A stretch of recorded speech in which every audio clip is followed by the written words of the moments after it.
ये बताओ कि क्या उसमें जो जैसे तुम सुने ही होगे कि कई बीएलओ जो हैं सुसाइड कर लिए हैं, कई प्रेशर में हाँ, काम कर रहे हैं, तो एक्चुअल प्रेशर है क्या इनके ऊपर? प्रेशर मैं बताता हूँ। सबसे पहला प्रेशर ये है कि इन्होंने कई जिलों में लेट फॉर्म दिए हैं। जैसे बुलंदशहर में फॉर्म आए हैं 15-16 तारीख में, मेरी ड्यूटी लगाई उन्होंने 12-13 तारीख में ड्यूटी लगाई, कटवाने के लिए एप्लीकेशन दिया, फाइनली 18 तारीख को मेरे यहाँ काम शुरू हुआ मेरे बूथ से।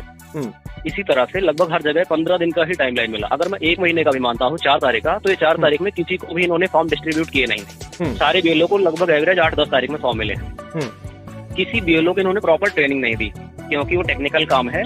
किसी बीएलओ को ट्रेनिंग नहीं दी। इसमें कई आंगनबाड़ी वर्कर हैं, कुछ पुराने टीचर हैं जिनको उस काम की समझ है ही नहीं। टेक्निकल काम है, बिल्कुल डेटा फीड करना, उसमें एक काफी कॉम्प्लेक्स डेटा है, उसे फीड करना है पहला।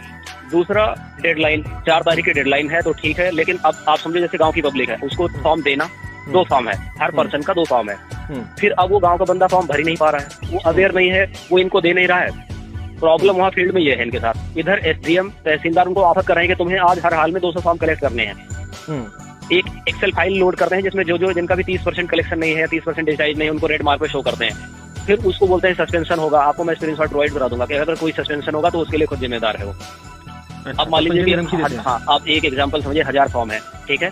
अब 1000 फॉर्म में गांव को टारगेट दे दिया कि आज तुम्हें 200 कलेक्शन करने हैं। अब गांव में 200 लोग फॉर्म भर ही नहीं, तो आप उनका फॉर्म भराएंगे। एक फॉर्म पे अगर 5 मिनट लगता है तो 1000 मिनट हो गए सर। अब 1000 मिनट का मतलब आप समझ लो कि कितने घंटे हो गए, कम से कम 15 घंटे हो गए।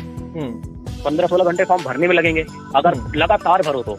फिर उन्हें डिजिटाइज करने में एक फॉर्म पे एवरेज 5 मिनट लग रहा है। बार बार ऐप डाउन होती है, मैं उसको आपको बता दूंगा, उसको स्क्रीनशॉट दे दूंगा। अक्सर ऐप डाउन हो जाती है, प्रॉपर काम नहीं करती, ये प्रॉब्लम आती है। अब जो एक बीएलओ जैसे कि आंगनबाड़ी वर्कर है या टीचर है मान लो, और वो टीचर किस एरा का नहीं है, उसकी एज 48 साल 45 साल है, जिसने कि मोबाइल सिर्फ फोन उठाने करने के लिए यूज किया है, ऐप पर वो एफिशिएंटली काम नहीं कर पा रहा है। अब उसके ऊपर प्रेशर क्या है, फॉर्म को डिस्ट्रीब्यूट करना, फिर उसको फिल कराना, फिर उसको कलेक्ट करना, फिर उसको डिजिटाइज करना, ये सारी प्रॉब्लम है। और फिर वो इतना सब अगर एफिशिएंटली करने का मादा रख भी ले तो उसको डेटा नहीं मिल पा रहा है। जैसे मान लीजिए एक वोटर 2003 में बिहार का था, अब वो बता ही नहीं पा रहा है कि मैं 2003 में किस विधानसभा में किस बूथ संख्या पर वोट दिया था।